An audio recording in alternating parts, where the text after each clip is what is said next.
Okay. All right. Looks like the room is pretty full. All right. Hey, everybody. Hey. Hey, welcome back. Thanks, everybody, for coming. It's really nice to see everybody. Nice energy in the room. Thank you. I was making the argument to my students earlier today, my SDP students, that there's a certain intellectual leadership quality that we expect from them and from all of you.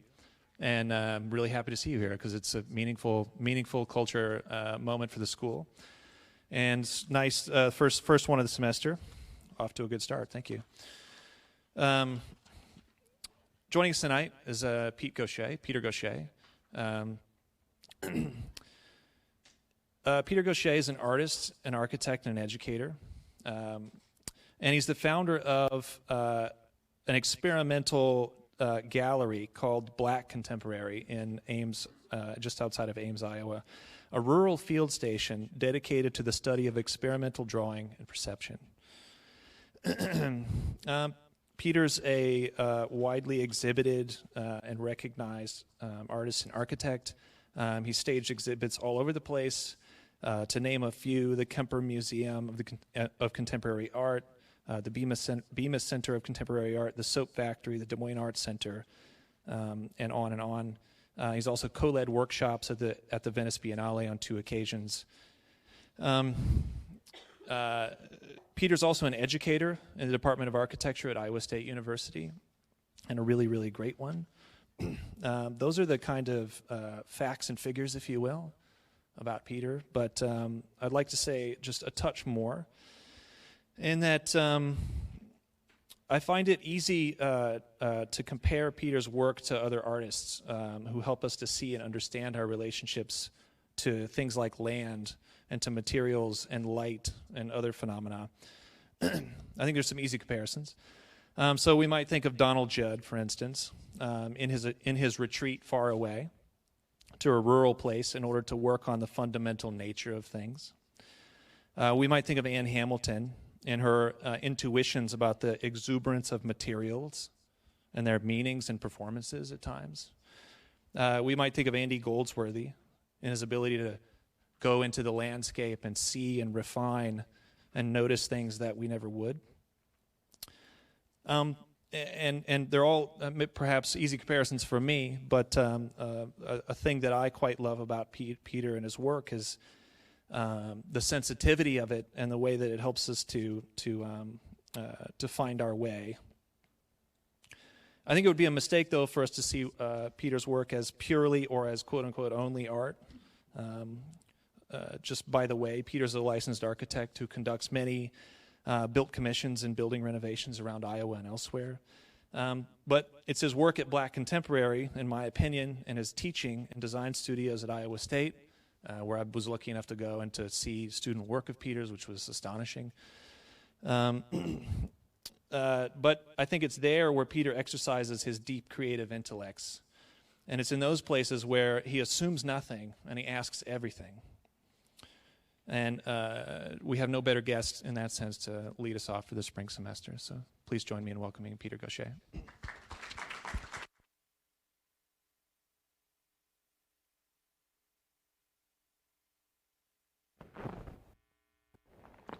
Thank you, Mark, and thank you, Jason, for inviting me. I know you're out there somewhere there. Thank you. Giving feedback. All right. Appreciate you all coming to the lecture today. I'm going to start out with a little trailer video for us to sort of settle into, and then I'll proceed with the lecture component, okay?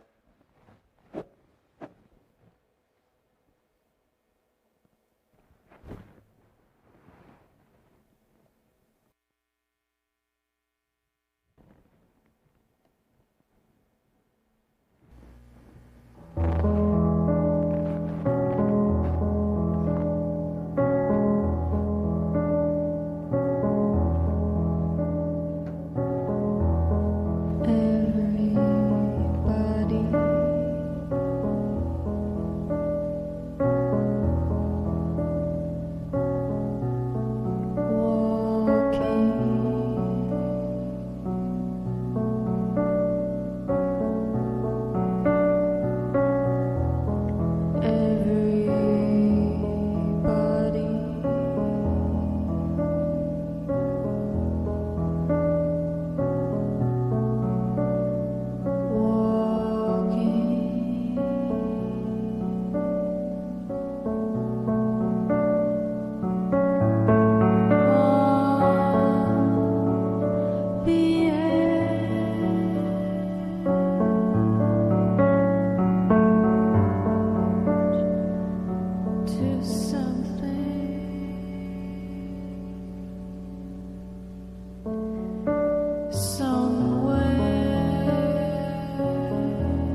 to switch platforms here, hopefully.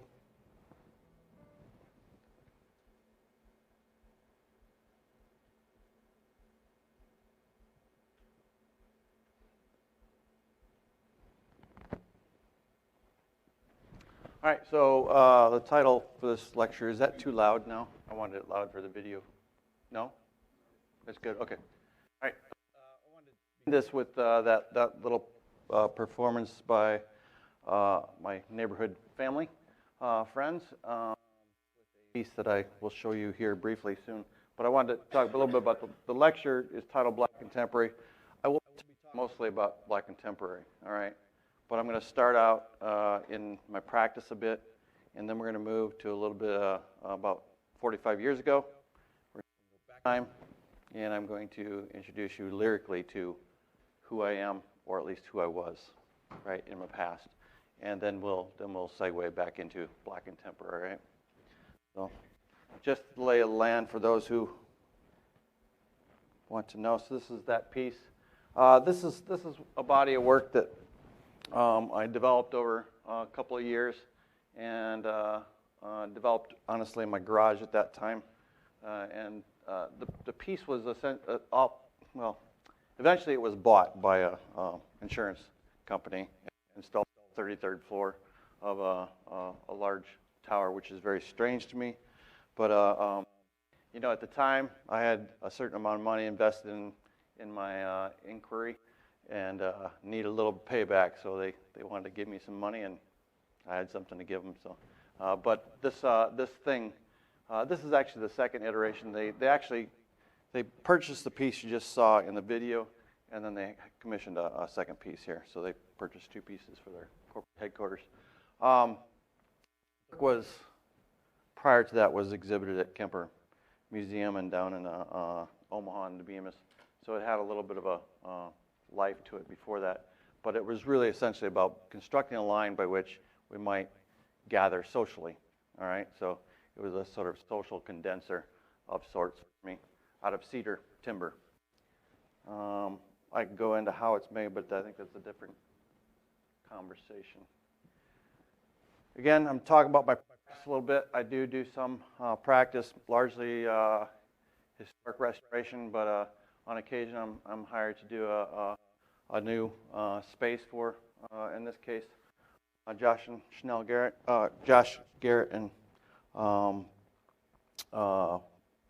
this was really the idea of how do you start to incorporate space in a material sense that allows kind of reflectivity with light. The entire perimeter is daylit.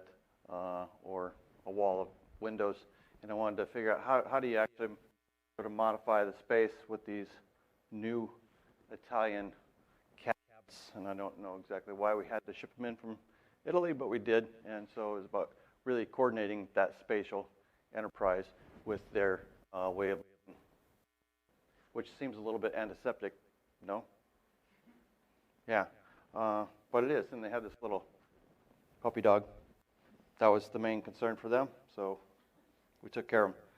Another episode here, just a rural house where we did an addition of the kitchen and here the entrance, back door entrance, and basement entrance and this porch. So this was another idea about how do you construct an environment by which in the winter, this is a beautiful image of it, but in the winter, these bleak days in the winter, how do we augment the space? So I was thinking phenomenologically about how do you alter space. So, and we know that when light hits their color, it can resonate, tinker with the space beyond, and that was the goal here. Photographically speaking, I'll show you that in the interior, but so this is just a closer image. The images seem distorted on the screen, but maybe it's too close. All right, so are they distorted? Does anybody? All right, this is the interior of the kitchen area. Then this is the entrance hall to the kitchen, and this is the porch. Here's light bouncing off that, and you can kind of see the yellowing on the ceiling here. We wanted to warm the color up of the space during the winter so that it didn't feel quite cold. Of course, This is not me, the interior designer at work here, okay? All right, so I was dealing with Bill, his boyhood home, and Lynn was she was somebody that he brought back with him from California, and and she had a very serious interior designer who really wanted to fight me the whole way. So we just kind of let it happen, and this is what we got. All right, it was not really a great relationship, but we behaved ourselves in front of the clients. So this is an old factory, Central Oil restored. There's nothing significant about this to me other than the scale of the operation, but this to give you a sense of what I do. I'm going to go through a lot of images quick tonight, but I we do for anything from a brewery to office space on the second floor to residential on the third. Okay, and here we're making new residential in these old warehouse spaces. This is another one we did. This has a beautiful sort of sky space between it. Was open to the sky. We closed it and let clear light in to animate the space below, which I'm not going to show you, but it's a restaurant below there. And then to the side of it, then we use that daylight to add residential apartments to both sides of that space. So, also, by the way, I was very interested in dust at this point, the accumulation of dust. The client kept wanting me to go in there and have somebody clean it out, and I said, no, let's leave the dust. Time has its own beauty. So this is looking down the hallway, one side of the clear story, and this is one type of unit inside that space. This one I'm showing you is another I did the building rehab, and once we got done, the client asked me, we got this old billboard apparatus, could you do a installation there?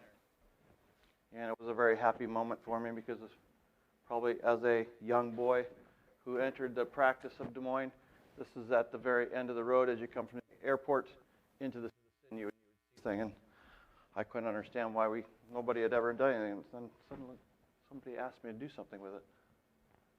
So I embarked on this idea of drawing with steel conduit rods, basically electrical conduit rod that would be suspended here in space and then adjusted, and then along that we would place the old elevator in the building, megaphone, and then behind a large buoy ball.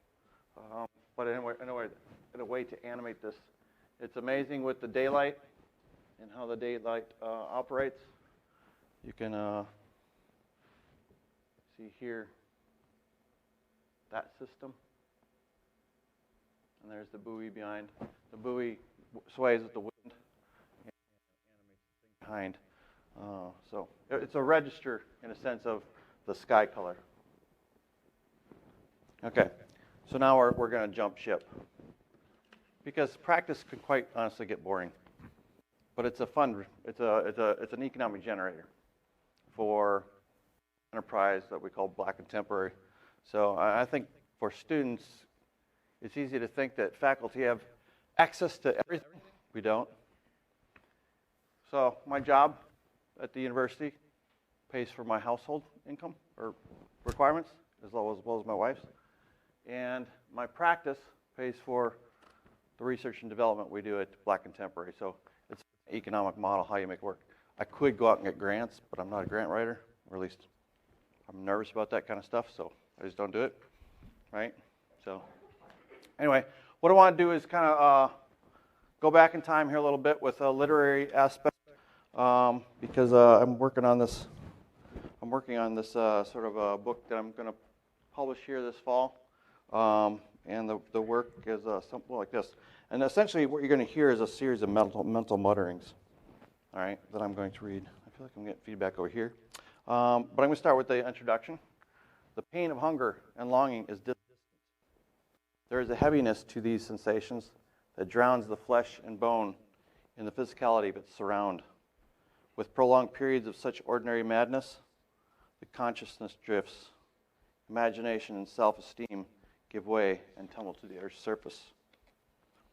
The following compilations of mental mutterings represent the various floors of the mouth from which prolonged hunger and longing speak. These thoughts were recorded starting in 2004 as part of my ongoing research into the ritualized landscape. They, in and of themselves, are a biographical recall of ordinary occurrences surrounding my family, mealtime, ritual, while growing up in the 1970s and the early 1980s. The juxtaposition of mortal growth, what I refer to as oxbow here, and spiritual essence, referred to here as asium, is an embodiment of the most basic human experience, survival.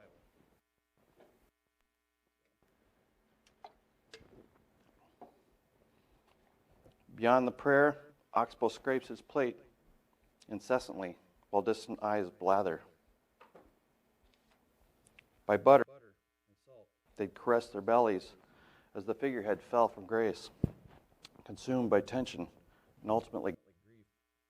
They'd give thanks to Almighty God for you, their brothers and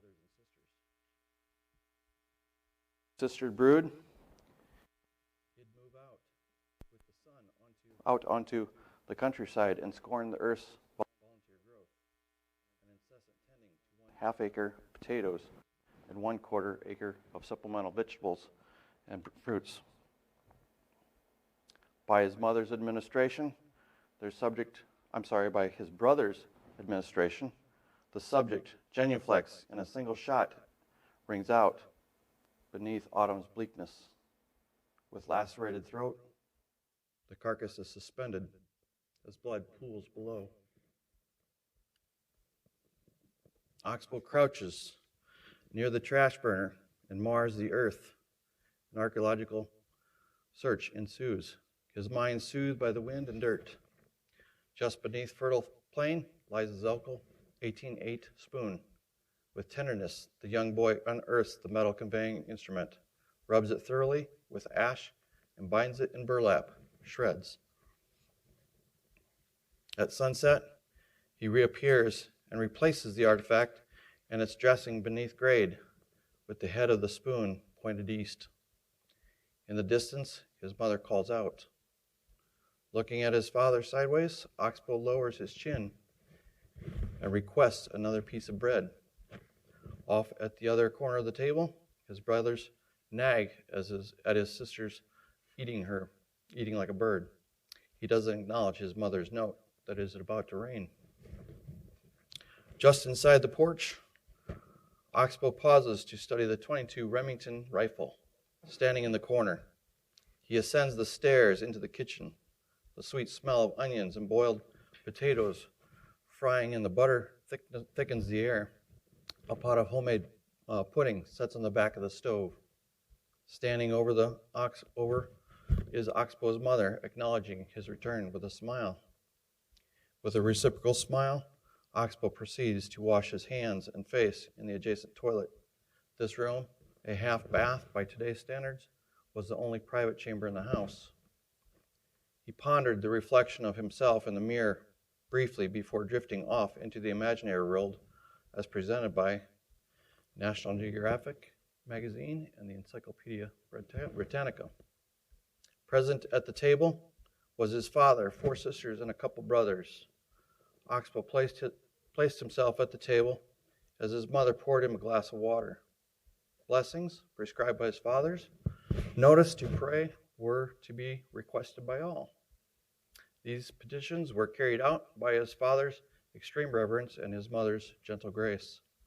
All the while, the children's eyes fussed about. Ending with the sign of the cross, his mother would gently tug the tablecloth in order to rid it of any wrinkles. The food was passed from left to right. Ceremonial aspect of supper would diminish with the distribution of food and a mandate that everyone must eat a slice of tomato. Those who had not been persuaded by oral influence to eat their portion in its entirety were subject to what came to be termed an education by Oxbow's father. The lessons terrified all who were present, as the teacher teacher's only aid was his hand. Open for female, closed for male.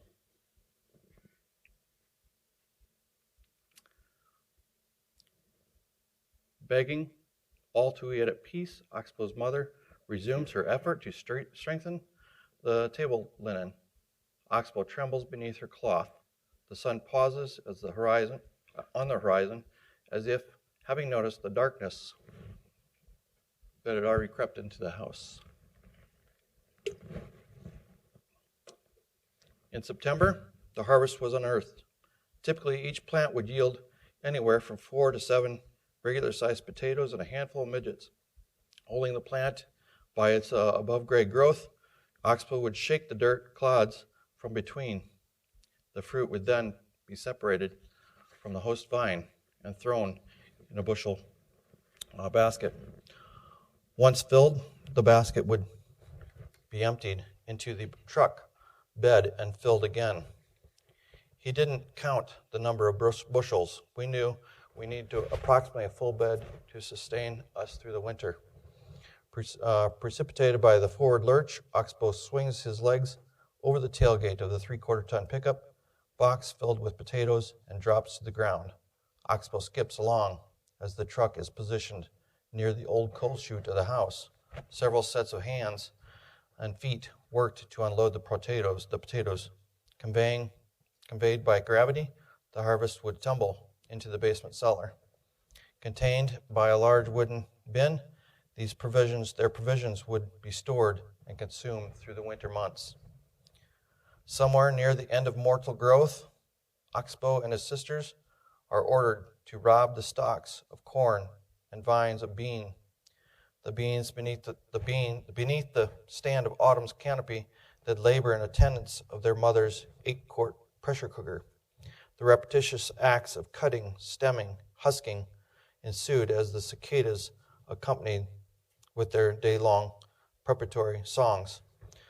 Absorbed by the magic cicada, Oxbow gives all consciousness over to repetition and drifts towards the horizon.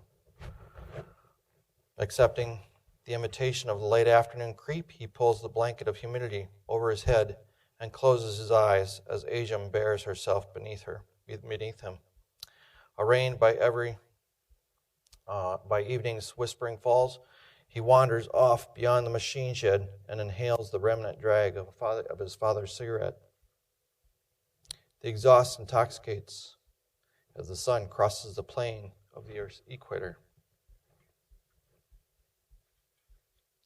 Anointed by the blood of the chicken, Oxbow stands back as the headless hen dances about its lifeless companions, snatching the next victim by its wings and then stretching its neck about the wood block by grasping his head and feet.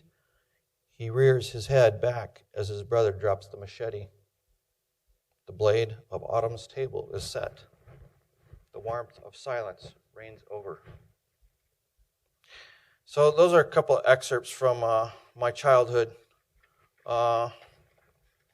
And those excerpts for me are quite a bit like the logic with which at least I understand Maurice Merleau-Ponty's phenomenology of perception, in that we are embodied beings, and this is in fact how we navigate, learn the world around us. Okay, so that it's not so much so that intellectualization is about walking through space rather than actually sort of thinking about space. All right, so at least that's my reading of Merleau-Ponty's work, but and that's that kind of work that I do out in the landscape, and I think is systemic from, or stems from, this childhood upbringing, where you are simply not, in my father's way, educated, but you're educated by being in the landscape and being present, and in fact, learning how to survive. So it was a subsistence farm. It was a 4-acre farm, and my mother and father had 14 children, and we basically raised everything that we consumed on that farm, minus a couple of items because we didn't really do dairy. We worked for a couple dairy farms, but we got our milk and cheese from the government. All right, if that tells you anything. So, but that's about all we got, and the rest of it was just learning how to cope with the cycles of the weather. I want to return before we enter into Black Contemporary to another piece of thought regarding theory. When thinking about theory, one is confronted with the fundamental paradox. It simultaneously encourages and resists investigative analysis. Black Contemporary serves as an experimental laboratory for ongoing investigations dedicated, as Mark said, to the study of experimental drawing and perception. Each staging is driven by a nascent possibility of a persistent desire to intercourse with the existing material surrounds pursuant a philosophical position that leverages perceptual notions of chiaroscuro in the practice of understanding and generating a set of spatial balance within the material culture of the post-industrial site. This talk proposes theory as a material practice that opposes the objective distance typically associated with such dogma through the immersive act of experimental criticism, supported by a set of inserted material stagings with a relative capacity to unite, react, or interact with the latent dimensions of the inherited landscape. So, and most of my work does deal, in fact, a lot of the historical stuff that I do in practice deals with the industrial landscape. And this is one such, this is really the opium, I suppose, of my practice here, Black Contemporary, and these experimental galleries. And this gallery is set up so that folks can join me there. I do student work out there. I also have invited guests that come out and participate in either workshops or in critique of the student work. This is the site. This is where the site's, the Black Contemporary is named after the legacy family. It's a legacy farm. The family name is Black, so it's Dwayne and Noreen Black. And the name also comes from the fact that all these buildings are really silos or bins, and they have no windows, and so they operate quite a bit like black boxes. Okay, so and this is the lay of the land. You can see the timber pile up here. There's another timber pile up there that is not there anymore. And then there's a series of buildings here that are systemically linked to each other by conveyor systems. This was an old seed drying facility whereby they developed parent seed corn that they then distribute to the farmers for planting. It was a fairly big deal in that region up until late 1979, well, about 79, early 80s, when Monsanto and Pioneer moved in. They could not any longer compete with the scales of economy with Pioneer and Monsanto. So the site went dormant, and now it's rented out to various folks, including me. Mostly the other folks are doing either a wood shop or tiling operations, or just simply storing large equipment on the site, or in some cases storing recreation vehicles. So and I operate out of this building, out of a portion of this building, and let me see, this building here, and then let me see, I think it's this building.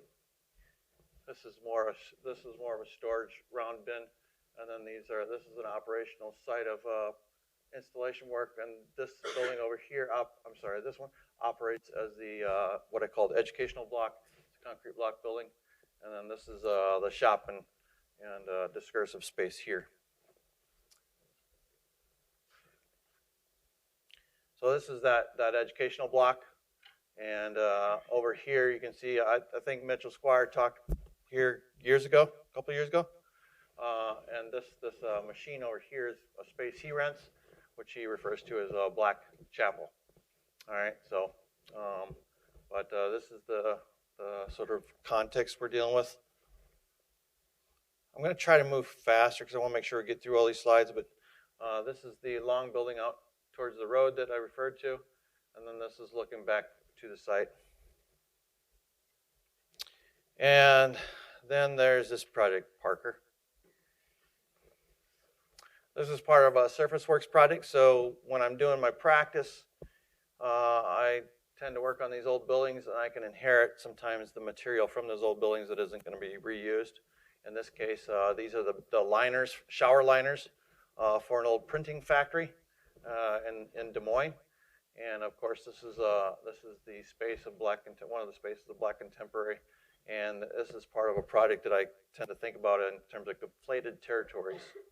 So I'm interested in conflating these territories by using materials that have histories in other situations and bringing them together and, in some sense, trying to elevate a kind of logic or communication between the two, between the space and its host material. And this is another image of that. This is sheet lead, by the way. It's about eighth inch thick sheet lead, heavy metal, and it's beautiful stuff. If you have not used it, I know it's toxic, but use it. It's a very malleable material. It's amazing in a lot of ways. It will keep its shape it's highly malleable. It's amazing stuff. Perhaps one day I will become senile as a result of playing with it too much, but you can wear gloves, just don't let it get in your open wounds. This is another kind of work that I call, this is part of a series called Field Notes. And this is me thinking about,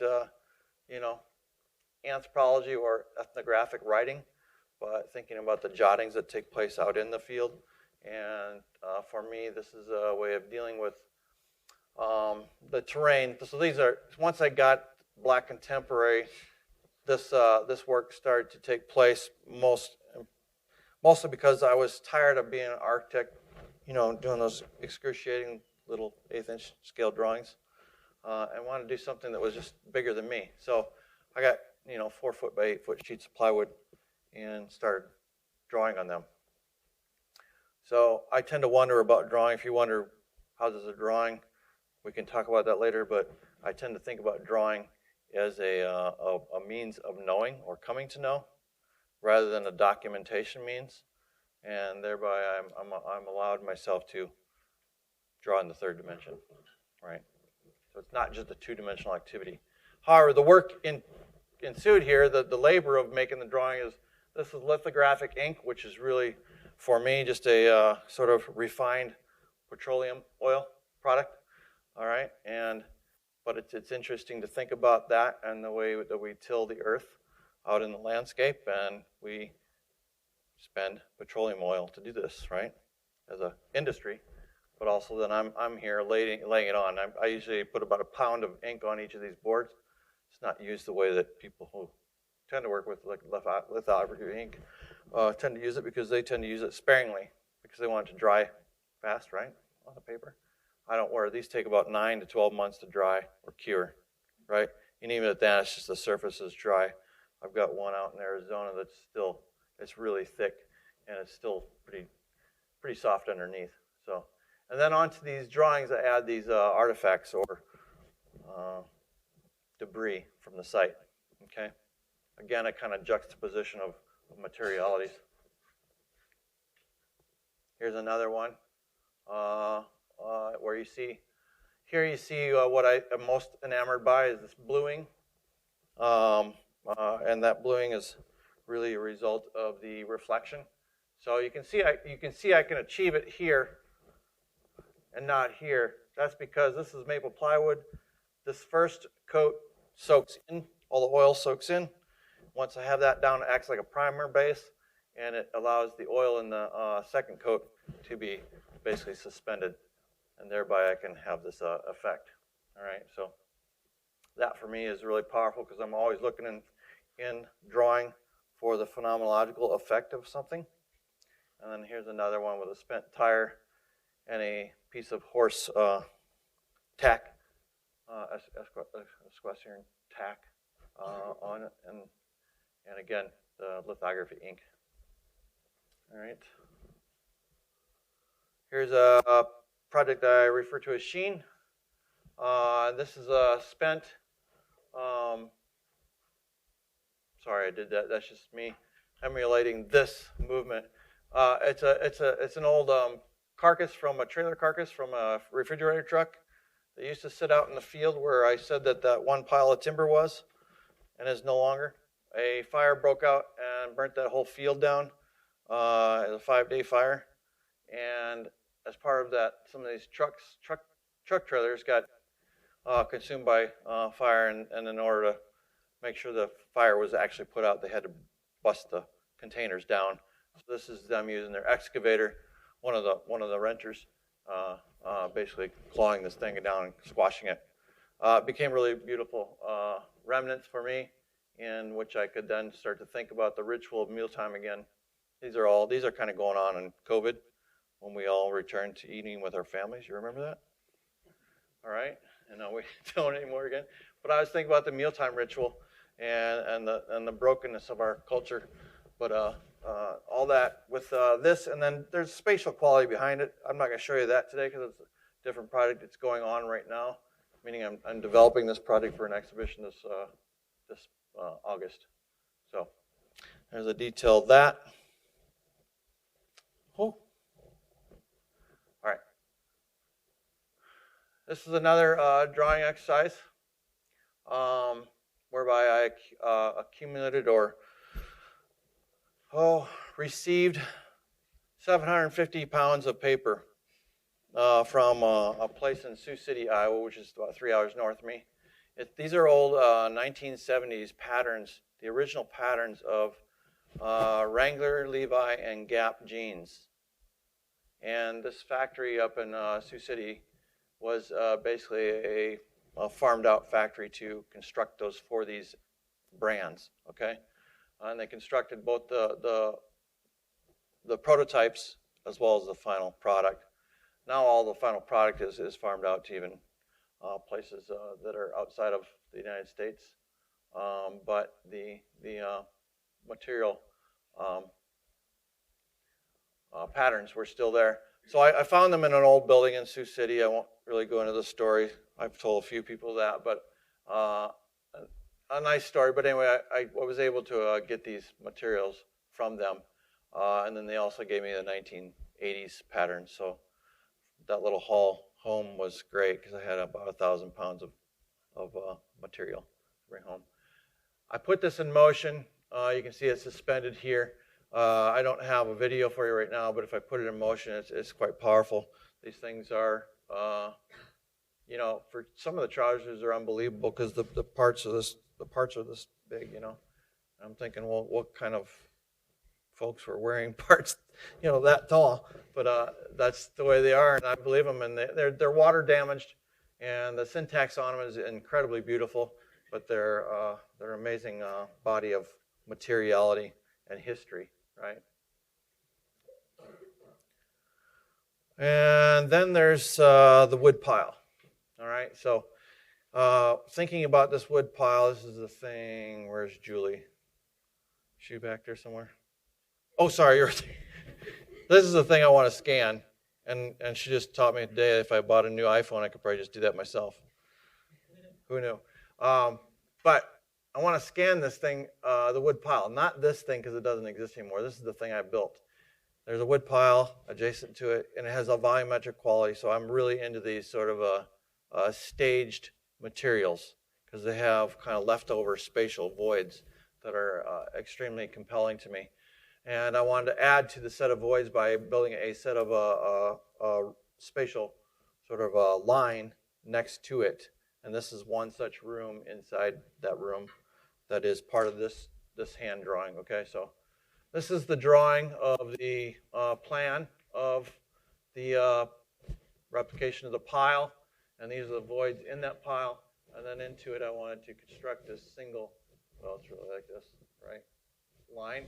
That would be a series of spaces that could be a conversation pit, a kind of small room for meditation, and maybe a kind of gallery for observation, either as a matter of sitting on the plank back here looking into the pile, or as a kind of way of maybe displaying things. At this time, I was thinking about how do we educate people and students, and could we create spaces that are alternative for that kind of gathering. So this is the wood pile I'm referring to. These are all the cavities and voids in that space. 12-foot tall pile, which may not seem like much, you know, because it's basically up to there, but it's a lot once you're up top, and certainly if you're navigating the top of it, it can be quite intimidating, and I'll show you more about that. But this is the constructed plywood, what I call inside out. Another image of that.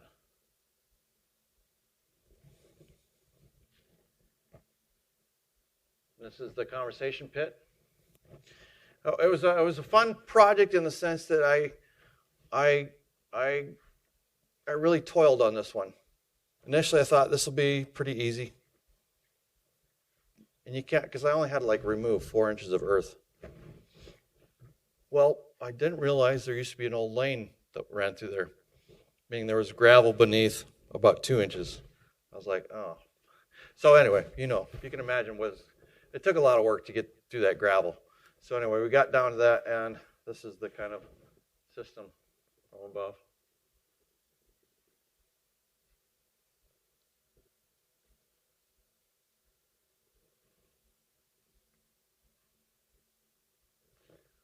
Then moving on to this project, perforated horizon.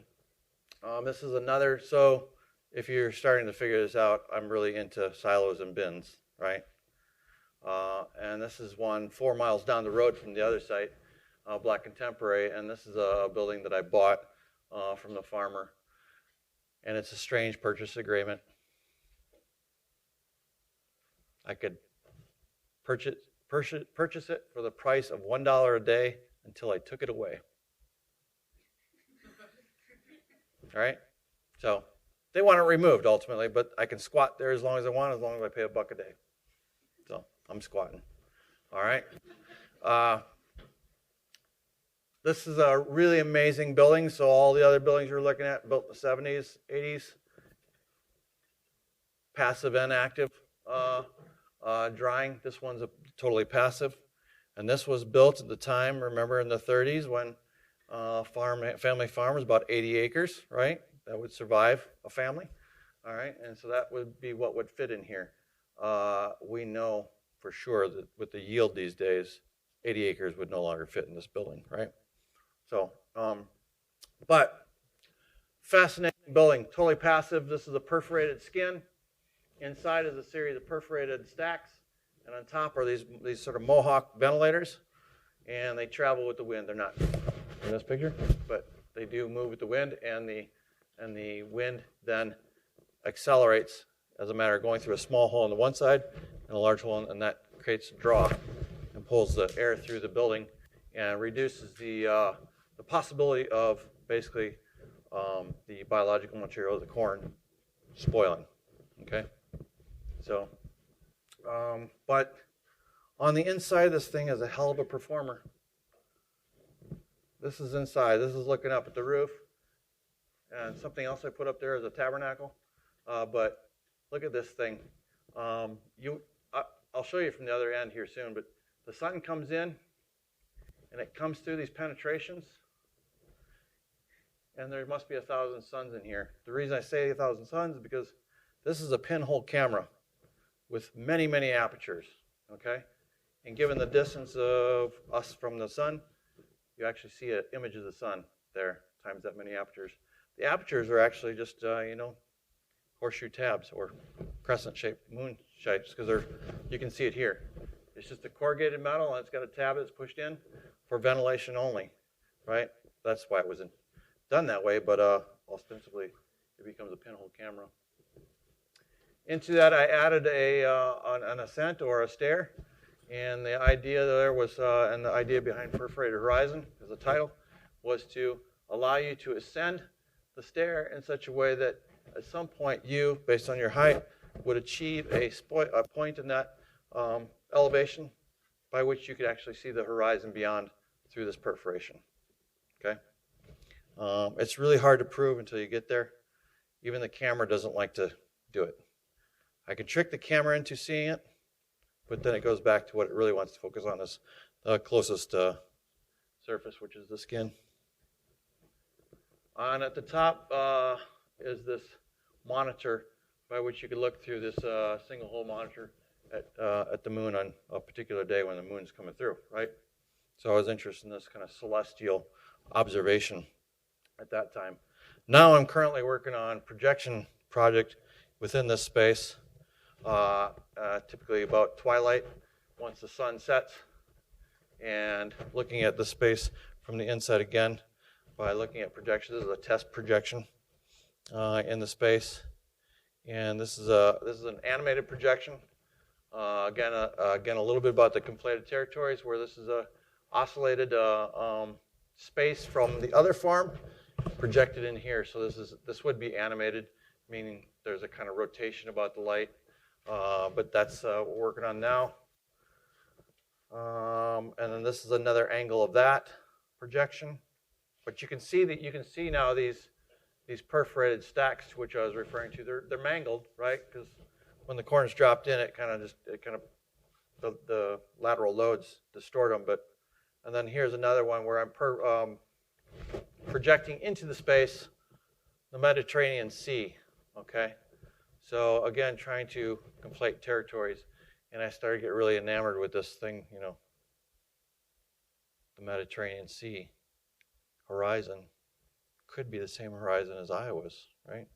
These places could be the same, in a way, if we can imagine the Earth is not round, right? But I'm interested in these kind of distortions. So that's another image of that. Okay, back to the woodpile. It's a little bit sounds like my father, actually. Back to the woodpile. So after that episode over there and the wall project was done, I decided to do another COVID project and spent an enormous amount of time in this crevice developing what I call scavi, this excavation into space, and trying to clean all that timber on the northern side in order to bring the light, to animate and bring light down into the space by reflection with a kind of overhead, what do they call it, baldacchino, right? Ceremonial top. So this is the rampart up to the space. Wasn't constructed, well, it was constructed by me. I kind of pulled it out with my pickup truck. I was proud of myself that day. But this is down in, okay? This is looking down in it, and this is a detailed shot of these things. It's really just, duct wrap tape, okay? But copious amounts, and most of the time I spent toiling, just cleaning, and it got a little bit nerve-wracking as I got, you get to 12 feet down below in this space, and it's pretty constricted. It's pretty nerve-wracking.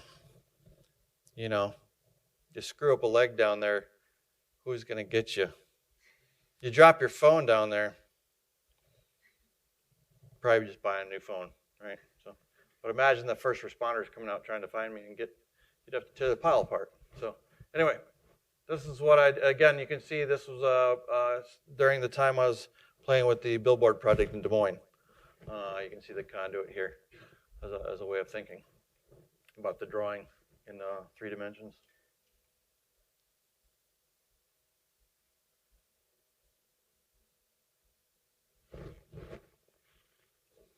So, we're going to go faster now because I know you guys will get impatient. At least I would. Drawing atmosphere, it's a workshop that I do. And the most recent one was done with Mike Nesbitt, Tom Prince, and myself. We had another one scheduled with, I think I was telling Scotty. We had another drawings, or maybe I wasn't telling you, but I had another one scheduled with Perry Culper. And where are you, Mark? What's his name? Brian Cantley, right? And Beatrice Martin. But that one got kind of, what do you call it, COVID booted. They wouldn't come out because COVID and the policies in Iowa at that time. So I was sad, but maybe we'll get it to happen.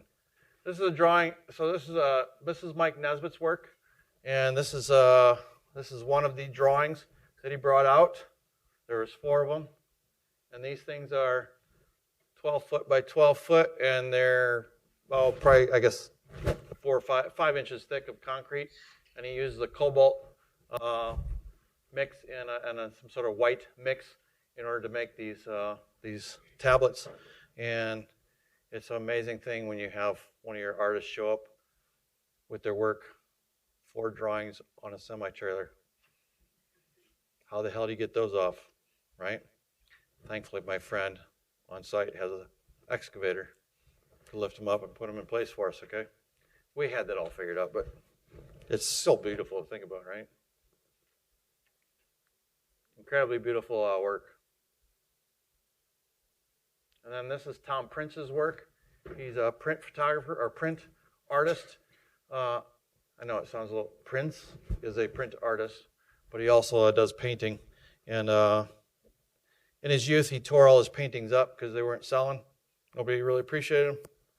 And he started recomposing them as a collage work. And now these things are, he's pretty widely known now, at least in those parts of Omaha and California. He does a lot of exhibitions out in California. Okay, so that's a workshop. As part of the workshop, I did this work, which was basically a diurnal sort of a drawing machine, in the sense that we constructed this arc with my colleague Cameron Campbell, and it had a light mechanism that would travel at 2 minutes per foot and animate this set of wire in a sense to make that drawing, that shadow drawing. And that drawing would both merge and emerge, and then merge back with its host self. And these are the blocks from the field that you would sit on and watch. So that was part of that, and then we had a conversation about drawing there as part of that gig. So these are the detail shots of that.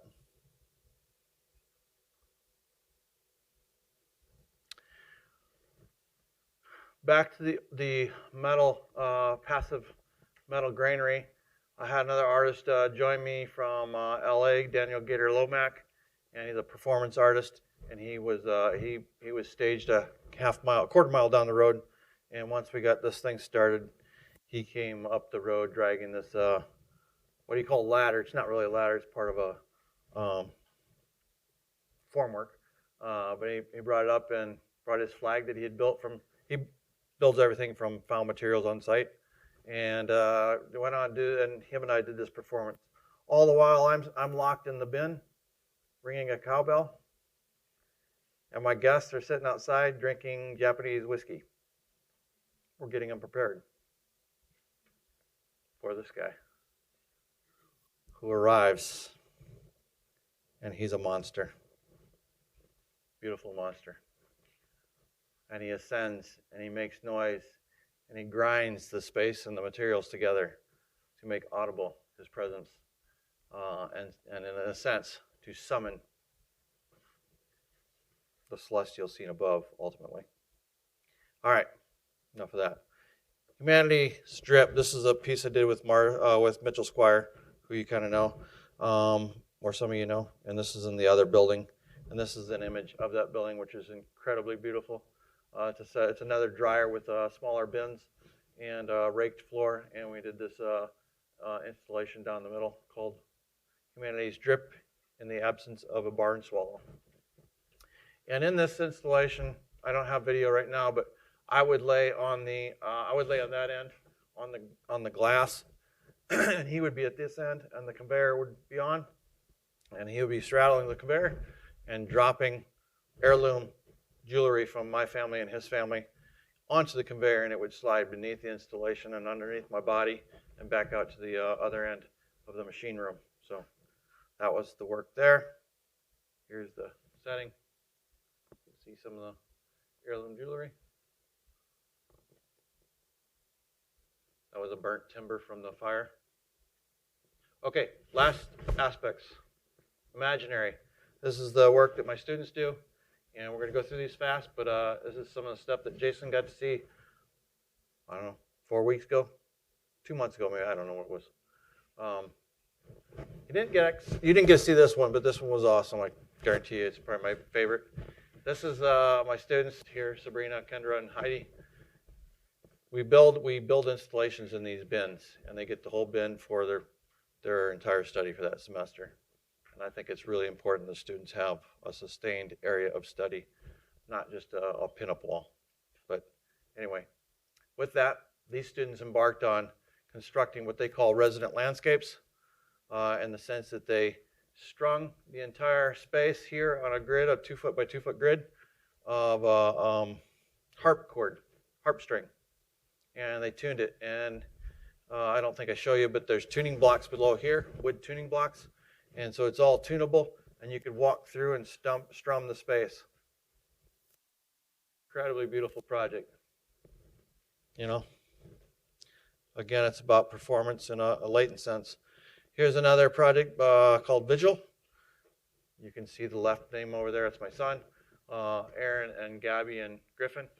This is their project, and they wanted to embark on this idea of a kind of ritualized vigil, kind of in addition to a reading by, I think it's called The Green Man, is the poem that they read. And it's basically about the ecology of the seasons. And they go through this entire burn down of the candles. The candles are up and down, and the bottom ones drip and they zip. The sound zips, zip, zip, zip, right? As the wax drops, and it's a really powerful thing. The room fills with smoke. They animate, they operate all the up above apertures or hopper doors, and then evacuate the smoke so that nobody gets sort of intoxicated. But and then there's some light that streams through the holes in the roof to animate that smoke. This is called Breathe by Muhammad. I have the wrong names there. Anyway, it's by a set of students. This is one Jason saw, but this is by a set of students who wanted to understand why it is that these latent environments that are gone dormant, nature seems to be taken back over, right? And we see this a lot in like Detroit, right? Nature takes back over. So what they did was went out and harvested all the prairie material close by and brought it in to make this topiary that was full consuming. And then the studio is about trying to ask them to do performance. So during the performance, Jason can testify to this, the body of material sort of breathes like this, and the lights dim as if you're going through a series of day and night exposures. And this is called Of Space and Body by Emily, Micah, and Arden, in which she has a dance background. Emily had a cello background, and Micah simply had an architectural background. But they wanted to figure out how do we do this together, so they used the cello to animate the sound of the space, and then Arden also used a couple rings on her fingers to animate against the material there, the steel rake panel, and she did this sort of composition dance routine. And Micah worked on the projection systems and sound systems, and in this case, you actually entered from below.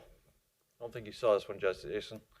In this one, normally you would enter from above, but they wanted to enter from below, and this is the point with which you would see the performance, and in fact, be implicated in the performance.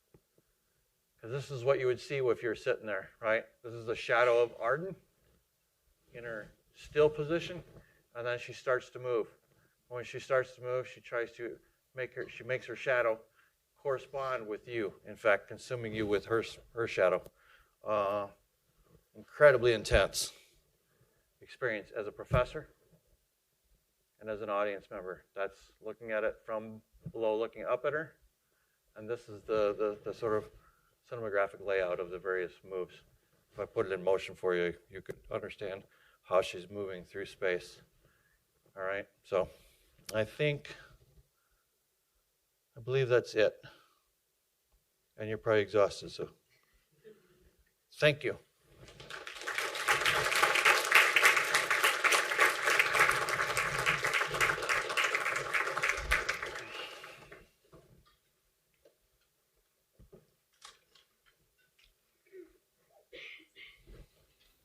Would you take a question or two? Yes, I'm open to questions if you are.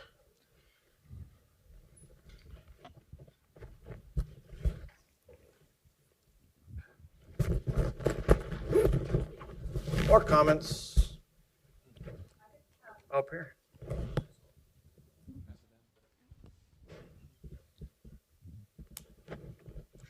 Hi, thank you so much. I am curious on a technical note if the lithographic ink pieces are displayed outside and that's part of the bluing, or if that's fluorescent light or indoor lighting. No, they're displayed inside, but towards daylight. Okay. Yeah, Very it doesn't work with artificial light. Uh-huh. I tried that many times. Like, why the hell can't I make it work? The problem is the light has to be direct to it versus it can't be incident at any other angle other than normal. Yep. I think we had a question up here, or a comment. Yeah, it's right. We're talking about I can use this. The black box esque condition at the very beginning, and I was wondering. I mean, I think a lot of these deal with light and like use light in very compelling ways, and I'm wondering if like that like pure darkness comes into your work at all, just the like that windowlessness, if that has come in any way. It's probably come into my work less than my students' work because I let them use those spaces. Yeah. But I think it does automatically in the sense of, for me, well, even when I've done work in there, yeah, there's a disposition that I want people to go through. In fact, I didn't show pieces that I do down the middle of that space. Between those bins, there's an alley space, which is actually the plenum that I do a lot of work in. And light is very critical to me in that sense, in the sense that, okay, we're out in the hills of Tennessee here, and I don't know what the hell goes on in those hills.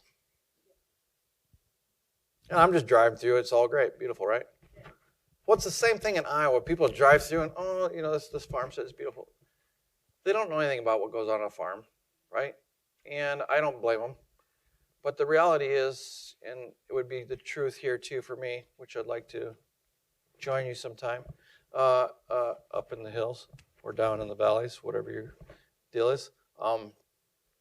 It takes time to register what is actually happening in this kind of landscape, right? So when I do work in the middle, I got a large camera obscura. I got a series of aerial viewing stations where I do work below, so you can see. And I want you to come in, shut the door, and it takes 7-8 minutes for your eyes to register again, right? So that the blinding, this, I think Jason went through this on a project or two, but that sort of blinding, that's funny, is funny, right? It's like, it just takes that much time, and I think it corresponds intellectually for me with the kind of patience you need to understand place and people, right? And there's a kind of equivalency there for me. The students, it's probably radically different. It's more just performative. I don't think they're thinking about procession and time of arrival, intellectual arrival to a project, but I'm curious about that as a matter of my own productions.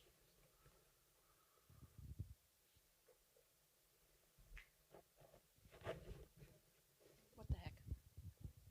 Have you ever worked in a landscape that is not flat? No, I haven't. You know why I laughed?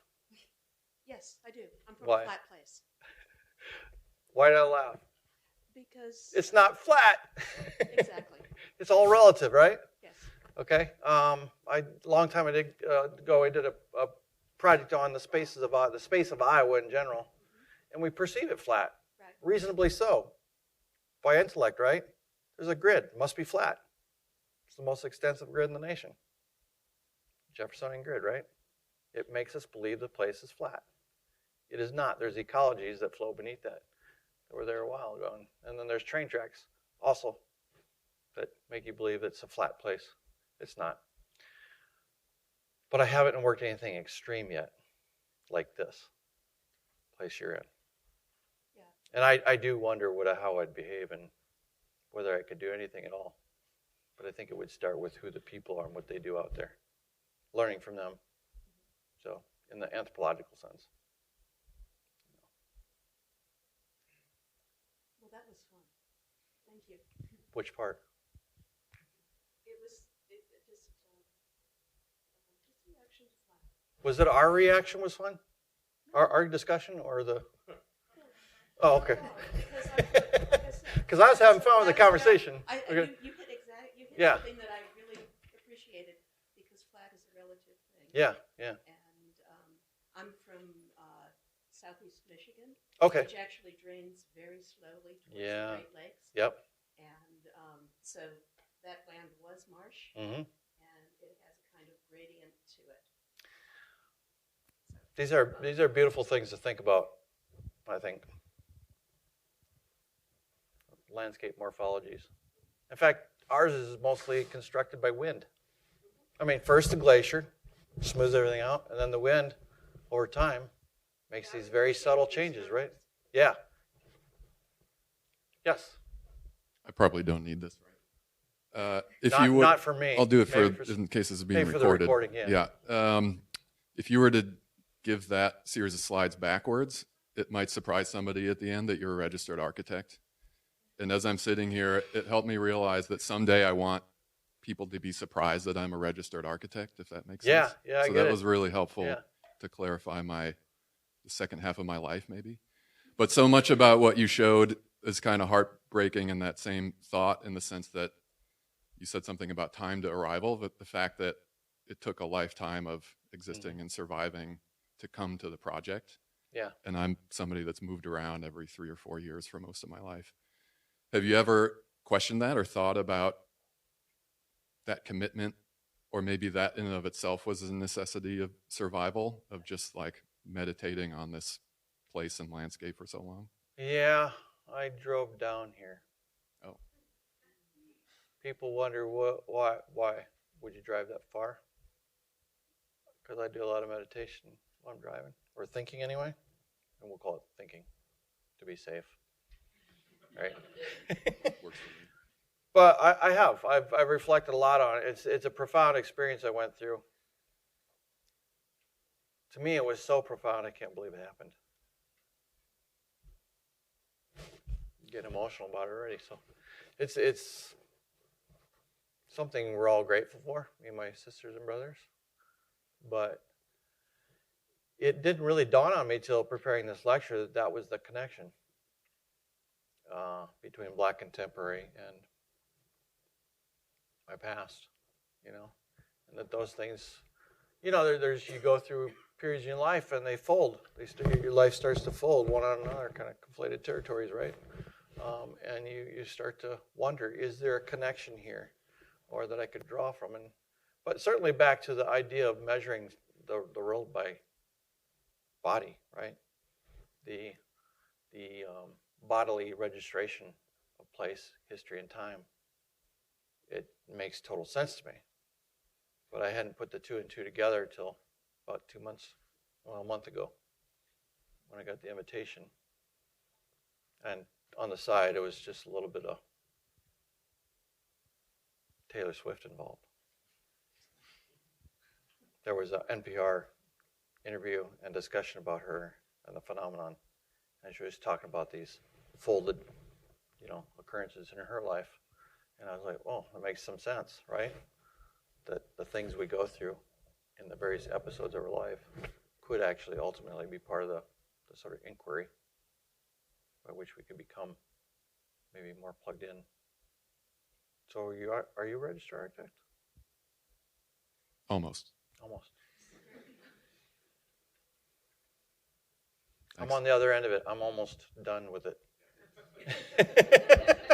I've been 25 years practicing, and it's, getting to the end. So I'm tempted to call it there, but I have one burning question. yeah. What kind of question? A burning question. Burning question. Yeah. Okay. No pun intended for the burning. I of thought the it was going to be a pile. learning question. I was like, oh, okay, I'm ready to be schooled. Relative to I want to follow up, but in a practical way. Can you spill the beans on how you got into Black Family Farm in the first place? Like, how did you broker that relationship, and how did you find yourself there? It was a great story. So I was doing this research on Iowa, the spatial guidelines for spatial reoccupation of Iowa with Marwan Gandour. He's in St. Louis now. We were out traveling around looking at Iowa, and I was always enamored by this site. And I drove him by a few times, and eventually, as we got into the research, we decided we need to go back. So we went back and interviewed this guy that owns it, Dwayne. And then, and that isn't really where it started, because then I came back, did our research, reported to AIA, who was funding the research, and you know, the fun and games are over. It's in the books, it's on the resume, right? But 10 years later, I was back out there and sniffing around, and Dwayne was out in his tractor, and I remember this distinctly because my father always told me, never bother a man while he's working. I walked out to the field and bothered him. He gets out of the tractor and said, "What can I do for you?" And he didn't quite remember me, and then he once he did remember, he says, "What took you so long to come back?" And so I'm looking for some space to rent. He says, "I'll meet you in my in the farmyard. I don't know, tomorrow or something like that." It wasn't that day because he was going to finish his chores out in the field. And I came back, and he said, "Get in the truck." So I got in his truck, and we went across, and he said, "This is the space." And it was the educational block. This is the initial one he had me rent. He said, "This is the one you need." I was like, "How do you know that?" He says, "Because you're probably the only one creative enough to deal with it. It doesn't have any flat floors." You know, so, and he couldn't rent it out to anybody else, so that's how it kind of came to be. It's same thing with the oblong metal granary. Not quite the same thing, but it's just me and my son out there sniffing around, and pull up to the farmyard and ask who owns that building. One thing leads to the next. It helps a lot to have a truck, just language-wise, because you're showing up and you seem like one of them. This doesn't help so much, but you know, you can put that under a hat and, you know, act kind of normal, have some rough coats on and stuff, and you know, there's a trust factor you have to establish out there, and I think it's, you know, it's amusing, but I come from that area, so I'm not too unfamiliar with the work of what they're doing, so kind of a kinship. Okay, thank you so much, Pete. Thank you. Until next time. Thanks, guys.